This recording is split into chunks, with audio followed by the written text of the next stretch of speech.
Hi all. பொதுவாக பெண்கள் அவங்களுக்கு உடம்பு முடியல அப்படின்னாலோ அல்லது வேற ஏதாவது சிம்டம்ஸ் தொந்தரவு செய்தாலோ ஈஸியா அதை வெளிச்சொல்லவே மாட்டாங்க. பொதுவாக சொல்லவா வேணாமான்னு யோசிப்பாங்க. ஏதாவது டாக்டரை போய் கன்சல்ட் பண்ணது ரொம்ப ஹெசிடேஷன், அதை கூச்சப்படுவாங்க. இதுல ஒரு ஒரு பெரிய முக்கியமான சிம்டம் தான் வெள்ளைப்படுதல். இது கண்டிப்பா ஒரு அவேர்னஸ் வீடியோ தான். ஏன் அப்படின்னா பெண்கள் அதிகமா பாத்தீங்கன்னா வெள்ளைப்படுதல் பிரச்சனையை ஈஸியா வெளியே சொல்லவே மாட்டேங்கிறாங்க.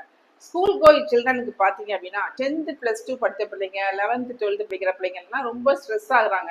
அவங்கெல்லாம் பார்க்கும்போது அவங்களுக்கு பொதுவாகவே அவங்களுக்கு கேனிடியாசிஸ், அதாவது ஃபங்கல் இன்ஃபெக்ஷன் அதிகமாகும் போது தொடை பகுதிகளெல்லாம் அரிப்பு வெஜனல் இன்ஃபெக்ஷன்லையும் அரிப்பு வந்துடும்.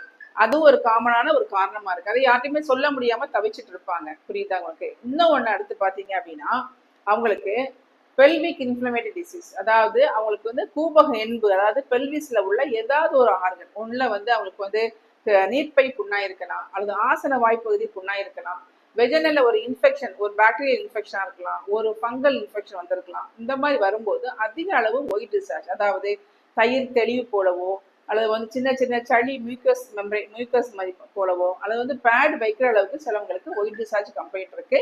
கண்டிப்பா அவங்களுக்கு தகுந்த ஒரு மருத்துவரை நம்ம கண்டிப்பா கன்சல்ட் பண்ணணும். அடுத்து பார்த்தீங்கன்னா மேரேஜ் ஆக பெண்கள் பார்த்துக்கிட்டிங்கன்னா அவங்களுக்கு ஏன்னா ஒயிட் டிசார்ஜ் படும்போது செக்ஷுவல் டிரான்ஸ்மிட் டிசீஸ் இருக்கா, கொனோரியாவோ சிஃபிலிஸ் இருக்கான்னு பார்க்கணும்.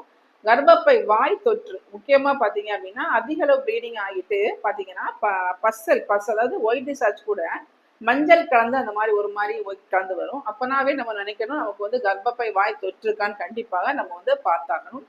அடுத்து ஃபங்கல் இன்ஃபெக்ஷன்லையும் இந்த மாதிரி ப்ராப்ளம் இருக்கும். அதாவது கேண்டிடியாசிஸ், மொலினியாசிஸ்லாம் சொல்லுவோம். இந்த மாதிரி ப்ராப்ளத்துலையும் பெண்களுக்கு இந்த ப்ராப்ளம் வருது.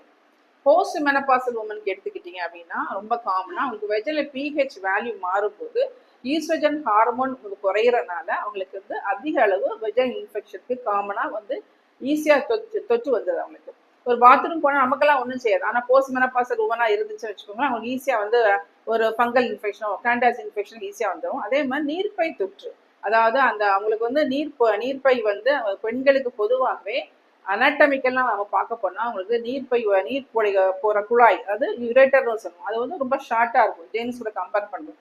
ஸோ ஈஸி இன்ஃபெக்ஷன் வருது. போஸ்ட் மெனபாசல் சிஸ்டைட்டிஸ் ரொம்ப காமனாக வந்துட்டு இருக்கு. இன்னும் ஒன்று பிளட் ஸ்டெயின்டு டிஸ்சார்ஜ், அதாவது மெனப்பாஸ் ஆனவங்களுக்கு 2 வருஷம் கழிச்ச பிறகோ யூரின் போகும்போதோ மோஷன் போகும்போதோ மைல்டாக ஸ்ட்ரெயின் பண்ணும்போது லேசாக பிளட் போகுது, ஒயிட்டோட பிளட் கலந்து போகுதுன்னு சொல்லுவாங்க.